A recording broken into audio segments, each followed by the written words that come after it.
So this week we're looking at chapter 20, and I want to tell you about one of my hobbies. So one of the things I absolutely love to do is jiu-jitsu, Brazilian jiu-jitsu. I've been doing it for about 4.5 years. I really enjoy it. I love it. I think it's fun. And it's pretty hard to do. And it's pretty hard to do because I didn't know what I was doing. Have y'all ever figured that out? When you don't know what you're doing, something's pretty hard when you first start off? Yeah, okay. It's my experience. And so when I started it, I knew I was going to be pretty awesome because I just knew I could already beat up everybody there is to beat up. I don't know if anybody's ever felt like that. I know at least one person here feels that way, but maybe other people do. You just know you can beat up everybody. And so that's how I was. I had a little bit martial arts experience. Of course, military, I was like, I can just beat everybody. This is going to be really simple. And so after the first year, I still a white belt, but I had 2 stripes, which means I'm pretty awesome. That's what that meant to me.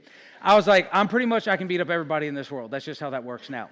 And there was this one guy there who I would spar with. He was one of the coaches. He was a purple belt, and I was getting so close to beating this guy up all the time. So close. And the problem is, it's me, and I actually would tell him that kind of thing. I'd be like, almost beat you today. He's like, you did? I was like, yeah. I was like this close. He's like, no, you weren't. I was like, yes, I was. I almost beat you up like several times. And you're like, Brian, you didn't really say that. But I did. All right, that's what I did. And then one time I came in, I said, I'm tired of this. I'm going to beat him today because it's just on. So I told him, I said, look, his name's Gary. I said, Gary, you need to bring it today. I said, because I'm going to bring it. And I want you to know that I know that you know that I can beat you. Like, I need us to know this. And yes, I said that. I was like, you need to bring it full on because when I beat you in this next round, you're going to know I'm better than you. Already. You've been doing this for 6 years. I've been doing this for 1 year. That's how amazing I am. I should be a brown belt. At least that's what I thought. And he said, okay. First he said, are you sure? And I was like, absolutely. What do you mean? So that didn't go the way I thought it was going to go, just to let you know. He submitted me about 6 times in the course of 3 minutes. And I'm not joking. He was teleporting all over the place. And I had no idea what I was doing. And so what I learned that day is that I wasn't very good. Okay, that's what I learned. And I learned that pride, it got the best of me, and it caused me to quite literally get whipped on the mats. It wasn't a fun experience, but it was a moment I honestly needed. But here's the lesson that I learned, and I really wasn't expecting. You see, the truth of that moment was I wasn't trying to be arrogant about anything. I wasn't trying to be delusional about anything. I really thought that I was better. I really thought I was better than I really was. And you see, that's what makes pride so difficult. Pride doesn't announce itself. It doesn't show up, pride, and say, I'm the problem. It works quietly as you live with this overinflated version of yourself without realizing anything else is wrong. In fact, quite often, everybody else around you can see it, but you don't. You see, when we hear the word pride, generally no one thinks of ourselves as prideful. We picture this loud person or boastful person. We definitely could see it in other people, but we don't see it in ourselves. But the truth is, the most dangerous forms of pride aren't actually loud at all. They're quiet. They're subtle. It works its way into everyday normal incidences in our lives. You see, pride will show up, for instance, when we replay conversation in our heads over and over. Not because we're trying to really understand the other person, but we just feel like we didn't get our point across or they didn't hear us correctly. We replay the conversation so we can start justify how we were right in that moment. Pride shows up in subtle comparisons. When you look at other people's marriages, look at other people's relationships, other people's kids, and really, you're just hoping to show or see how you're just, a little bit better than them. You never say that. But you look, we got it a little bit better than them. Pride shows up in marriages where the argument stops being about the issue, whatever that issue is, and it becomes about being right. And I want to win. Like, I need this person to know, your spouse, by the way, that I am right. And they are wrong. Pride shows up in friendships where we expect other people to pursue us. Right? We don't call the other person. We don't check on the other person. We don't invite the other person. We expect them to do it to us. And if they don't invite us, then I guess that friendship's just not going to work out. See, pride has a hard time asking for help. Pride dismisses someone's feedback before we even consider if it's true. Pride shows up when we expect special treatment. Pride shows up when we mentally check out of a conversation, just assuming that the other person has nothing valuable to offer us. Pride shows up when we refuse to admit that we're wrong. We can't say we're sorry. Pride shows up when we decide certain tasks are beneath us. And the hard part is, none of that feels like pride. It simply feels like your frustration. It feels like a personality quirk. It feels like you're just being justified. But underneath all of this and our reactions is this quiet belief that life should be adjusted, that the world should adjust to our expectations, our timing, our preferences. This is why Scripture treats pride so serious. Because pride rarely crashes into our life all at once. It quietly grows. And quite often, we don't even know that's the issue we're dealing with. That's the thing that's setting us off. Because over time, it rearranges the motives of our heart. You see, pride, it's a big idea for today. Pride is a spiritual cancer, often invisible at first, but always destructive at the end. Because if we leave pride unchallenged, it doesn't just influence how we think, it influences how we behave, how we live. It makes us fragile, it makes us easily shaken, and it makes small things, very, very small things that should be small things, become big things, as we're going to see in today's story. You see, nowhere is that more clear than the story of Haman. His entire life becomes a picture of what pride does if it's left unchecked. His story is found in the story right next to Queen Esther. You see, this week, that's what we learned about in chapter 20 of the story. We read the story of Esther, and today we're just going to do a big overview of the whole book. Her story is a remarkable one. It's beautiful. It's full of courage, conviction, and God's quiet faithfulness in the background of the entire time. But in many ways, Esther's story parallels many of the other stories we've been looking at. It's very similar to Daniel's story, where she stands courageous in a foreign land, where like Daniel, she faces this real pressure of life and death situations if she's going to honor God in the midst of all that. And because it's familiar, we're not just going to talk about Esther today, because it'd be almost me repeating really what we've talked about the past couple of weeks, this faithfulness in the midst of exile, right? In the midst of this foreign land. So we're going to look at the opposite, the really the negative character in the story. Because as Esther's story unfolds, it unfolds in Persia, where they're far away from Israel. Just to catch you up, Israel's in exile. They're scattered. They've been removed from the promised land, and now they're living under this foreign king. They have no political power. This is the Jews. They have no king, no cultural influences, no sense of safety. And what's very interesting about the book of Esther is the name of God isn't in there one time. There's no miracles, there's no crazy situations or prophets or anything like that we're used to. It's just really this story of like quiet faithfulness without all the over-spiritualization. Not saying the Bible over-spiritualizes something, but it's really just a book that's almost just for like normal people. There's like normal things are happening, but beneath the surface, you see the surface, you see God's quietly working and orchestrating everything behind the scenes. So while Esther's courage is inspiring, and this guy Mordecai we're going to learn about too, a faithfulness is steady. Sometimes the clearest lesson is not from the people who get it right, but the warnings from the people who get it wrong. So that's what we're going to look at. I have 3 points for you this morning. We're going to learn about this guy. And here's what I want you to see about pride. First thing, it's an important thing. It often tells us, just beware, okay? It often tells us perhaps you have a pride issue. You've never named it. No one ever talked to you about it. Perhaps it's a pride issue, because pride, well, it makes you fragile. Do not nudge your spouse in this moment. It will not be helpful for anybody, okay? Here's how the story goes. It's Esther chapter 3, verse 1. It says, sometimes later, King Xerxes promoted Haman, son of, over all the nobles, making him the most powerful official in the empire. So that's who Haman is, the most powerful official in the empire. All the king's officials would bow down before Haman to show him respect whenever he passed by. For the king had commanded, But Mordecai refused to bow down or show him respect.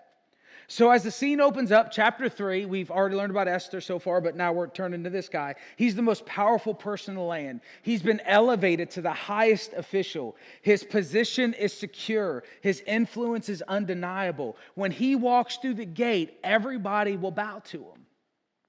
Except one guy. Just one guy. This guy, Mordecai, in what should be a small moment. Right, one man in this crowded empire. Everybody else is bowing. Now, so if you look at that on the reverse side, you're like, man, 1,000 people are bowing to you. There's just one guy. Like, if 1,000 things are going right, think about this. If 1,000 things are good in your life, who would ever focus on the one negative? Nobody, right?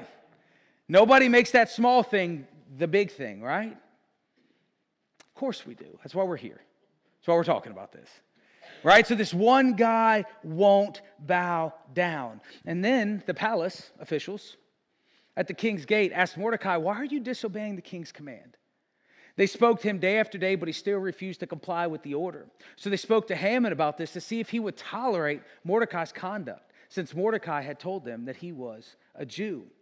So Mordecai not bowing becomes this topic of curiosity. People ask him, they're like, hey, why aren't you bowing down? What's going on? And they press him about it, and he explains, I'm Jewish. And it doesn't actually tell us in the story, so we're going to have to fill in some blanks. We're just going to assume it's kind of very much like Daniel's, where they wouldn't bow down. It's something to do with the bowing down idols or God, something like that. We're not exactly sure. But we're just assuming it's because of his faith. He's like, hey, I can't bow down. I'm a Jew. Y'all know this about me. It's just not going to happen. But Haman, the crazy thing about it is he doesn't even notice it. He has these people in his lives, maybe you have in their lives. You ever had like a pot stirrer as a friend? They want to point out all the bad stuff in your life to get you to pay attention to it. His friends are stirring the pot. They're like, man, everybody's bowing down. Hey, man, it's great. Except, you see Mordecai over there? Mordecai's not bowing down to you. And so what do you think Haman starts paying attention to? The negative, right? Here we go. Verse 5.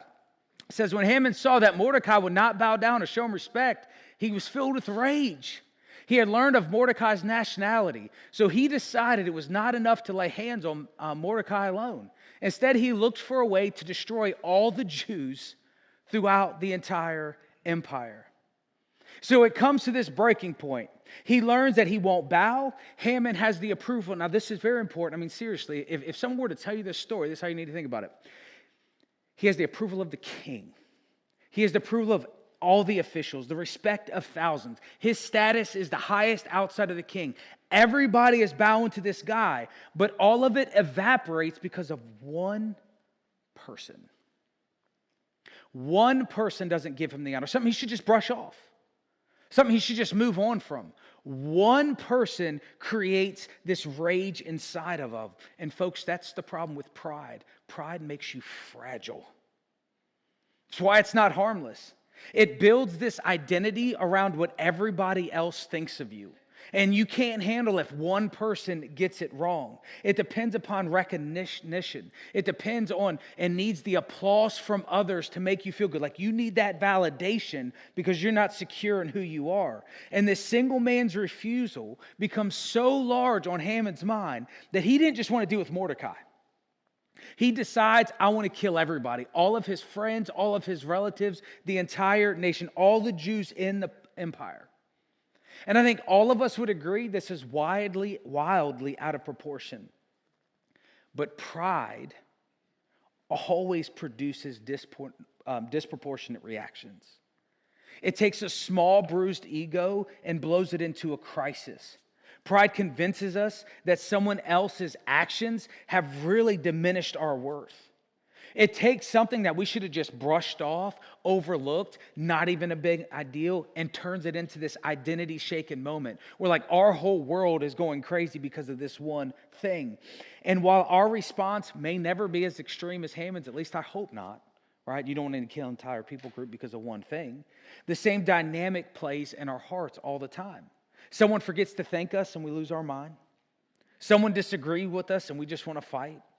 Someone corrects us or someone else gets recognition when we should have received that recognition. And suddenly we feel anger, insecurity, resentment, all this nasty stuff inside of us, and it's going to spew out probably on other people, all because pride has made us have thinner skin than we'd ever care to admit. And while some of us may say, hey, well, I'm just emotional, or it's just kind of the way I'm built, the truth is pride creates a terrible environment for everyone around you. And if you didn't know that, I'm just glad you're here today, because people are afraid to talk to you. They're afraid to tell you. They're afraid to work through things because they're just afraid of what kind of reaction is going to happen. You see, pride doesn't make us strong. It actually makes us fragile because we're unstable, always looking to see if someone's offending us, always waiting to be offended, always wanting to be vindicated. And that's the warning embedded in Haman's story. This man who is actually powerful is very, very weak, very unstable, because pride has hollowed him out. So pride makes you fragile, and pride also, it blinds you to reality. You don't see things clearly. Verse 7, this is what he chooses to do. So in the month of April, during the 12th year of King Xerxes' reign, lots were cast in Haman's presence to determine the best day in the month to take action. And the day selected was March 7th, nearly a year later. And so here's what happened. Instead of stepping back, assessing the situation, he immediately starts beginning to make plans for mass genocide. He cast lots. He threw the dice. He summoned his gods or prayed to the spirits or left it to fate. Whatever that looks like, whatever he did that, this moment right here is when he's going, hey, I'm going to find out the date that I'm going to kill all of the Jews. It's about 11 months later. So he had 11 months to plan this action out to wipe out all of these people. And so think about that. Because of one person didn't bow, now he's planning a mass genocide. You see, pride always loses proportion. And what should have been a conversation, what should have been a private correction, what should have been something he could have simply ignored. And folks, he's the second highest in the empire. He has all this power. He could have just taken out Mordecai if he wanted. But instead of all that, he creates this massive scene. He can't see clearly. In verse 8, he goes to the king. Then Haman approaches King Xerxes and says, there's a certain race of people scattered throughout the province of your empire who keeps themselves separate from everyone else. Their laws are different from those of any other people, and they refuse to obey the laws of their king. So it's not in the king's interest to let them live. Notice how he talks about the Jewish people. He doesn't talk about Mordecai. He talks about all of the Jews, the entire people group. You see, pride causes us to stop thinking about individual and now cast people in a group. Those people over there, that color or that sin or that group. You're right. We think of people collectively as outsiders because pride is telling us, well, we're better than that. They're over there. They have that. We're different. We know better. Pride makes us stop seeing individuals and start seeing categories. And Haman no longer sees Mordecai as a man or someone with a conscience or someone who's worshiping a different Lord. He just sees Mordecai as somebody who's standing in the middle of his importance, getting in the way of the respect he deserves. And verse 9 says, if it pleases the king, issue a decree that they be destroyed, and I will give 10,000 large sacks of silver to the government administrators to be in the deposit of the royal treasury. Now, how much money does this man have if he has 10,000 large sacks of silver just to give away? This dude is wealthy, and it's still not good enough because one person won't bow, right? This is how much he's willing to pay to get rid of this guy and all of his relatives. Well, and the king agreed, confirming his decision by removing his signet ring from his finger and giving it to Haman, the enemy of the Jews. And the king said, the money and the people are both yours to do with it as you see fit. So he offers the king this large amount of money, and at no point do we see him stop to weigh this out. Say, hey, is this proportionate? Is this the right call? Pride has distorted him so much so that he can't see or think clearly. And folks, that's what pride does to us. And this is why it's so important. When it's in control, we don't consider the fallout around us. We don't consider the destruction we're bringing to our family, the destruction we may be bringing to others. Our response will be so big in those moments. We're like, I don't even care if everything blows up. Folks, you're like, well, that's pride. It's disproportionate. It causes us to be enraged. This is what it does. It blinds us to the long-term effects because pride is obsessed in the moment that I'm hurt. I'm offended. I deserve better. This needs to be fixed now. It doesn't just make us fragile, folks. It blinds us to everyone around us.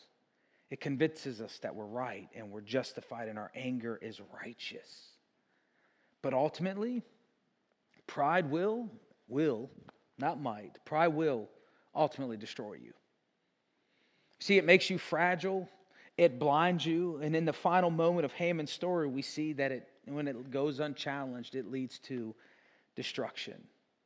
Because pride is not static. It won't stay neutral. It grows and it spreads and it escalates and it consumes someone from the inside out. And the next steps we see in his life, well, it's his destruction. You see, while all this is going on and he's planning to plot to murder all the Jewish people, that's, of course, where Esther's story comes in. And that's the focus of the story because she finds out through Mordecai that he's planning to wipe out all of the Jews.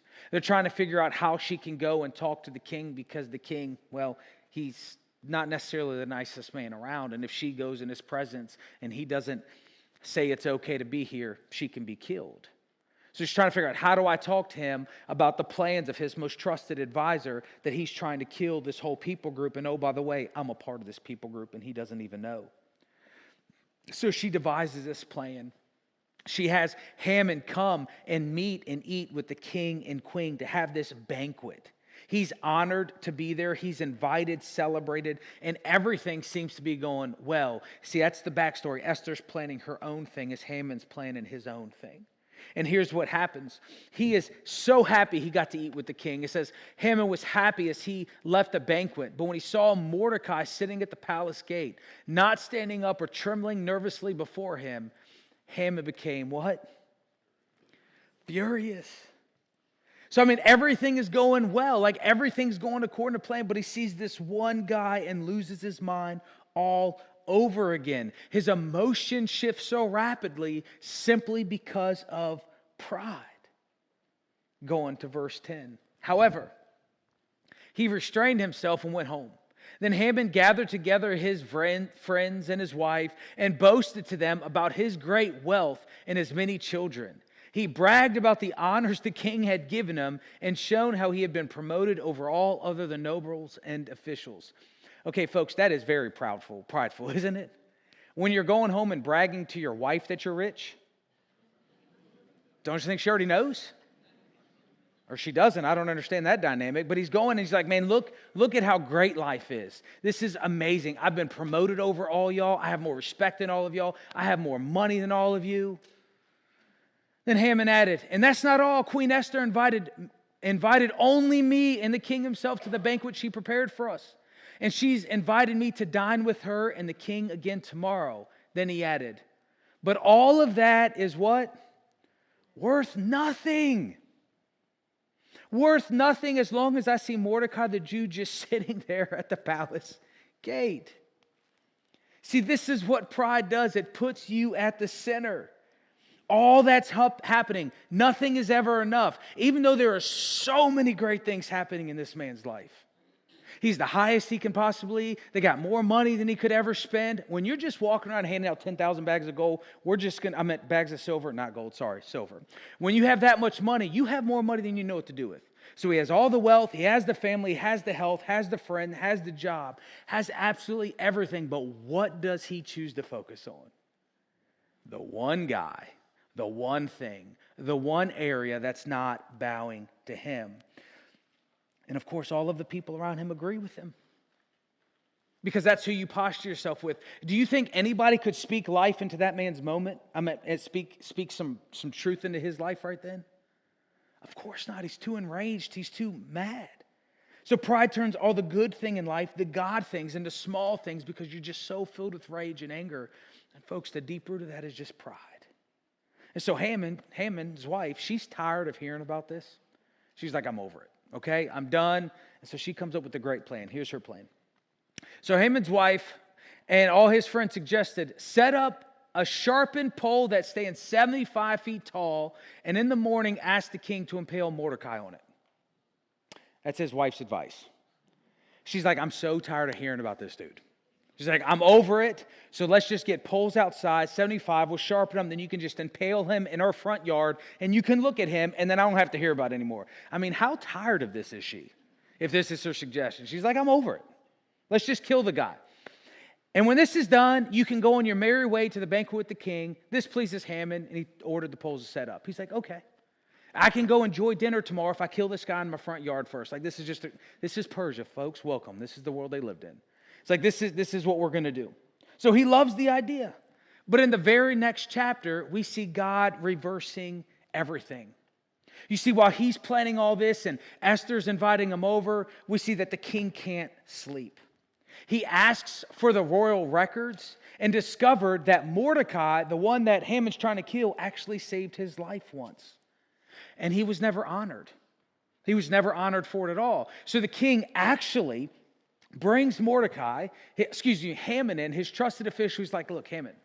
He's like, what should I do to somebody who I want to honor? Like, what do you think would be great? And so Haman's sitting there thinking, well, who else could the king be talking about? He must be talking about me because I'm pretty awesome. So he comes up with this big elaborate plan, and Haman and the king's like, all right, Haman, you are correct. Let's do all of that. I need you to go get Mordecai right now. And I need you to celebrate him in that way publicly. And that's what he makes him do. So he makes Haman has to celebrate Mordecai walking around town, displaying it to everyone. And it says, afterwards, Mordecai returned to the palace gate, but Haman hurried home, dejected and completely humiliated. So at that point, his family was like, hey man, you need to stop. Like evidently something else is going on behind the scenes. Haman, you need to let this go. But just when his family's talking to him, it's too late. Remember that big event he's supposed to go to at the king and queen? The eunuchs come and grab him and said, hey, look, it's time. You got to go eat at the king's palace. It's time for you to go do that celebration. And so at that dinner is when Esther reveals to the king Haman's plot to kill all the Jews. He's like, well, I kind of knew about this. She's like, yeah, but I'm Jewish. Your favorite wife is Jewish. And Mordecai, who you just publicly celebrated, he's Jewish. And of course, the king is now enraged. So the man's life he just saved, praised publicly, his own wife. Now all of that is at risk because of this plot of his high official. So the king goes off for a minute to figure out what to do. Haman is distraught. He's scared. He falls like over the couch where Esther is sitting. Right? Like, it's just kind of what happens. Like, she's sitting there. He kind of like falls over, like trying to say, please forgive me, beg me. The king, of course, turns the corner. So he comes in and sees this man trying to lay on the couch with his wife. How do you think that goes over? So the king's like, are you serious? You mean to tell me you're going to try to touch my wife? You're going to do this in my palace with my wife? Are you joking? So he's like, what do I do with this guy? And one of the officials are like, hey, Haman just set up a bunch of poles in his front yard. And the king's like, you know what? That is a great idea. And had him impaled on the own poles that he created to destroy Mordecai. So he dies on the very destruction that his pride constructed. And folks, that's just not the end of his story, though it is the end of his life. That's the biblical pattern of pride. Is it always leads to destruction. Because where it takes you, the ideas you think are so great lead to destruction. Pride narrows a person's world until they can't see anything beyond themselves. And the tragedy is, with pride, it always thinks like you're making progress. You think like you're defending yourself. You think like you're doing something, but it always takes you backwards. You see, Haman's downfall is dramatic, but it's not unusual. Pride always moves in that same direction. But see, right beside the story of Haman, of course, is the story of Esther, a picture of living humility. You see, Esther listened before she acts. She didn't rush into decisions or let fear and ego push her forward. She slowed down. She sought wisdom. She paid attention. Her humility allowed God to speak in that moment before she started acting. And Esther put others above herself. She could have stayed quiet. She could have stayed protected. She could have been untouched by what was happening out there in the world. But humility refused to allow her to stay in this place of comfort. And Esther used her influence to benefit other people rather than being seen. You see, Haman used his power to elevate himself. Esther used her power to save other people. You see, Esther acts with courage that comes from surrender. She ends up saying, when Mordecai and they talk about how does she go before the king, she says, if I perish, I perish. And that's not because she didn't care about herself. It wasn't being reckless. She just realized serving other people in this moment was more important than her own safety. You see, folks, that's humility. That's open hand trust. Esther shows us humility is actually strength, steady, God-centered strength. Haman looked powerful, but was super fragile and weak, where Esther looked vulnerable, but stood unshaken because of her confidence. You see, pride is a spiritual cancer, often invisible at first, but always destructive in the end. Haman shows us where pride leads us. Esther shows us what humility makes possible. And the great question is then, okay, I'm not supposed to be prideful, got it, Brian. And so what does that mean? What that means is we're supposed to be humble, right? Humility. And you're like, okay, then I'll be the most humble person there ever existed, right? That's what I'm going to do. I'm going to start being very humble. Doesn't really work that way, does it? It gets difficult. How do you do that at all? And thankfully, C.S. Lewis worked through this for all of us. And here's what he says. He says, humility is not thinking of yourself less, but not thinking less of yourself. So it's not pretending that we're lower than we are or more unimportant than we are or not as strong as we are, or not as smart. It's not like degrading yourself. He says humility is not thinking of yourself at all. So it's the point of where we're no longer thinking about who we are, but now we're thinking about other people. It's where we're not focused on us, but we turn our attention on others. I mean, you just picture that for a moment, right? I talk about this all the time. It's the best example I got of spouses. I've never had a spouse has come to me needing marriage counseling, said, my spouse won't stop thinking about me, and I won't stop thinking about her, and this is miserable. I've never once had anybody come in arguing because the other person loved them so much. It's always selfishness. It's so simple. It's always people thinking about themselves, defending themselves, fighting for themselves, which is pride. Humility is laying all that down. Right? I think about you, and your job's to think about me. And if we're thinking about the other person and we're both just loving on each other, oh my goodness, how beautiful and wonderful that marriage could be. See, humility isn't making yourself more or less. It's being free from worrying about you so you can be present with God and other people. So what does this look like in everyday week? Well, Esther's humility didn't begin with a dramatic moment. It was the little things. But it's where pride showed up, like we talked about in the beginning. Now we can look at how humility works. You see, pride replays the conversations over and over in our head because we feel overlooked. But humility lets it go. I mean, how often should we, if we're being honest, you have to raise your hand or answer it, but how often should we just let things go that we end up making a really big deal? We could just let go. They actually weren't that important. If the grand scheme of life, everything else is going well, humility just says, hey, I'm just going to let that go and we're going to move on. Where pride compares life, humility celebrates it with others, without measuring. Well, I'm just as good as them. I can't believe that didn't happen to me. I can't believe they got that promotion. I'm better. Right? Or I can't believe they got that job. Or I can't believe they got to go on that vacation. I make more than them. How come they got to go on that? I wonder what they're doing. They're probably selling drugs. That's probably what's happening, right? You never thought like that? Just me neither then. I don't know where I came up with that. I've never thought something like that before. Never thought something like that. No, but instead it's like, man, I'm so happy you got to do that. Like, that is great you got to go do that. It's celebrating others, right? That stuff inside of you, that gross stuff that starts to come up, you put all that down and you're like, man, I'm happy for you. Congratulations, that's awesome. I hope you had a good time. We stop comparing and we just start celebrating. Where pride makes marriage a competition over who's right, humility apologizes first and chooses relationships over winning. saying, look, I'm not in competition with you. I'm not trying to win. Let's figure out how to have a great marriage. That's the win, when we're together. Pride waits for friendships to come to us. Humility initiates, reach out, and pursues other people. And that takes a lot of work. A lot of us, we're lonely and don't have friends because we're scared to make the first move. And I know that kind of sounds awkward and weird, but it's true. We live in a society where people don't have a lot of friends. They don't have a lot of connections, but they're afraid to put themselves out there because we don't want to be what? Rejected. That's pride. So what? So what if someone says no? So what if they're busy? Put yourself out there. The reason perhaps you're in such a close community is because you just won't take that step forward and reach out to other people. Pride refuses to ask for help, where humility admits need and receives it as grace. And that's one thing we talked about in our men's ministry yesterday. Folks, every single person in here needs help. Quite often, though, we wait till our world is like gone nuclear before we ask for it. But it's okay to seek help. It's okay to reach out to people. It's okay to say, I need some advice. Like, we need community. It's okay. Pride dismisses feedback. Humility listens and remains teachable. Remaining teachable is difficult. How many of us like to still learn? How many of us still like to read and grow? The rest of you, pride. Come on now, you got to read. I'm just kidding. But we got to remain teachable. Do people describe us as teachable, or do we already know everything?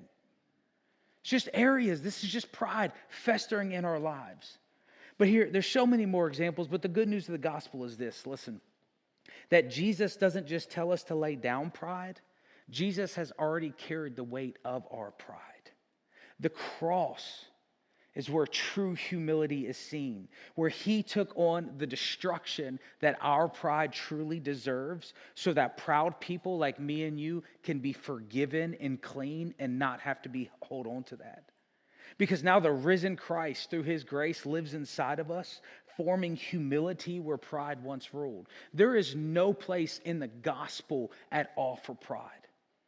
It's all about humility, putting other people's before us, because Jesus carried it. Jesus paid the price. And now he gives us the strength that we don't have on our own. You see, Esther risked her life to rescue people, but Jesus gave his life to rescue our life. And because of him, humility is actually possible. When we start thinking about the cross and we start thinking about Jesus and who he is, and that God himself wrapped himself in human flesh and purchased our debt on the cross by dying for our sins, who are we to ever stand up for our rights? Just lay them down. Love other people. Think of other people. That's the basis for our relationships and who we are. So because of him, humility is not just possible, it's the path to real freedom.